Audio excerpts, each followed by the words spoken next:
Parable of Passion. Once there was a queen by the name of Triana, who commanded an army terrible and mighty, who sought to take a world for herself. She commanded her army to slaughter in the name of the goddess Malinala, goddess of sex, passion, and murder, and so ordered the army heeded her call. They raged and slaughtered and attacked without end, but their fervor had its own cost.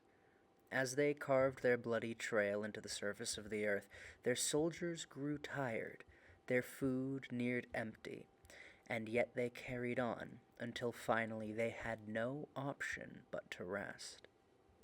With their army needing to stop, they approached the small village of Graston, hoping to scour it of its food and sleep in its beds, but the town itself was not without heroes.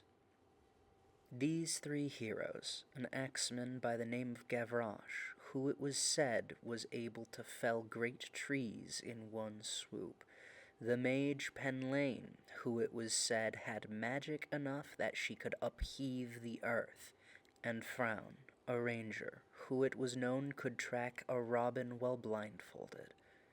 These three heroes gathered at the bridge which entered Graston and waited to die.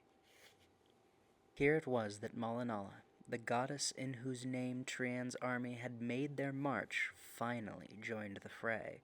In a twist of fate, however, it would be this act that would bring the army its greatest foes, for it was not them in whom the Ravenous had taken interest, but these three heroes, whose love for their town saw them brought against an army which would certainly slay them.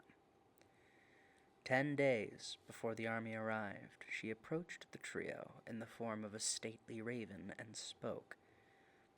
"Your passion drew me to you. Your desire for victory in trade for all other things entices me. For to devote yourself to such passion is to devote yourself to me. I have come to grant you my love in return for the love you have shown me. Be warned, though, mortals, for I am a jealous lover, and my lusts are absolute. Should you accept it, your wishes shall be granted, but at the expense of all other desires. Should you spurn them, you would spurn me.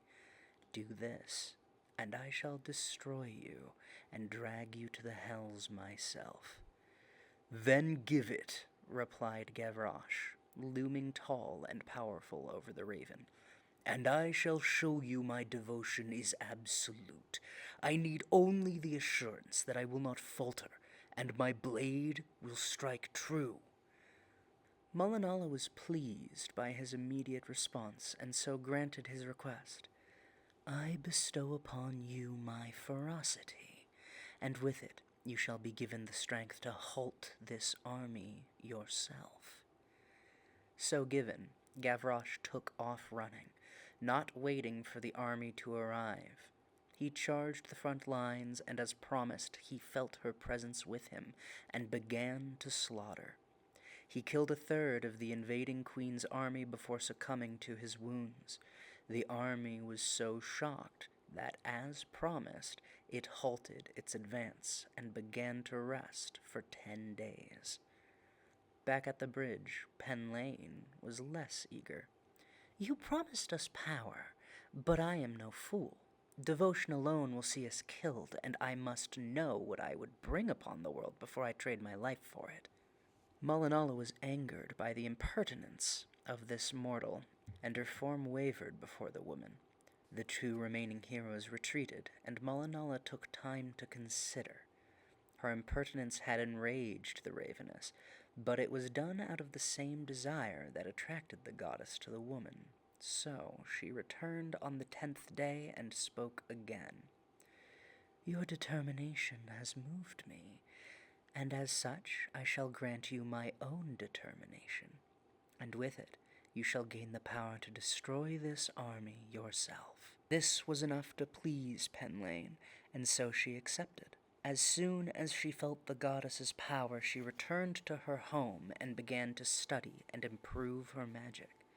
Her newfound power was so potent that in 9 days her ability had grown to such that she crafted a great spell, and when the army was set to arrive, she cast it, and half the remaining army fell at once. Penlane prepared to cast it again, but she had not slept, had not eaten, had not drank since she had begun her study, and when the spell had finished, she crumpled to the ground and died. With Penlane dead, the Raveness appeared again before the last hero, Frown. "I seek to protect my town, goddess, but your costs are too high. I am still a young man, and I fear your price would end me. I wish to see the peace my fellow heroes and I would bring, not die to bring it." The goddess had already thought through Penlane's outburst, and so here she was more understanding, as Fron was showing her the respect and fear she required of those who would entreat her. "Your town is dying, hero, and I have no desire to bless any other. The choice is yours, but know that without complete devotion to your desire, I have no blessing to give you." The hero Fron thought for a moment and then began to cry. Falling to his knees, he pleaded with the Raveness. "I do not wish for this town to die, but I cannot give you my life. Please, is there any other price I can pay?" Malinala's form twisted, and she appeared before the man in her full glory. "If you do not devote yourself to this passion, I cannot help you. However, in return for your dedication, I will give you my own might, and none will be able to stand before you."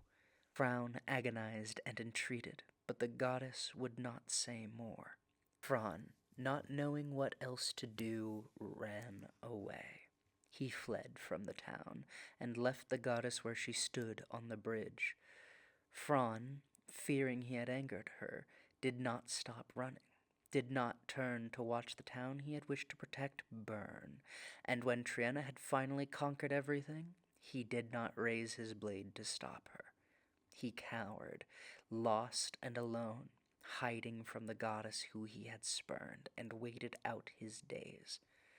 In the beginning, he had feared she would find him, and so he spent his wealth on drink and women, trying to make the best of what little time he had left. But when she did not come, his fears intensified. He knew well the deaths were her friend, and so he began to fear the dark, and so he walked east at night and west at dawn, hoping that with his stride he could lengthen the days even that much longer. After a long life of constant hiding and ever-present vigilance, he slipped on a bridge one rainy day and crushed his skull on the stones below. Having died a coward's death, the she-death appeared before him, hunting him as prey, and as he cowered, Malinala appeared once more before him in her full glory and warded off the spectre. Then she turned to him and smiled, spreading her arms wide to welcome him. "Why would you welcome me?" he cried, desperate to understand the whims of his capricious goddess. "I ran from you, forsook you. Is this some new form of torture?" She smiled back at the ranger. "Do you truly think you have spurned me? I am the goddess of passions. I demand only devotion to one's desire. I did not go to that village to save it. I went to reward your passions and desire at the cost of all other things. But I turned away from that devotion." Malinala shook her head. "No, hero Fron. You stayed true to it. You survived. You forsook your village. your comrades and their sacrifice, and even your world, all to stay true to your passion for survival. Never once did you stray. Never once did you step off my path, and for that I have loved you, and you have loved me, for to devote yourself to passion is to devote yourself to me. Parable on the Pantheon Goddess of Death.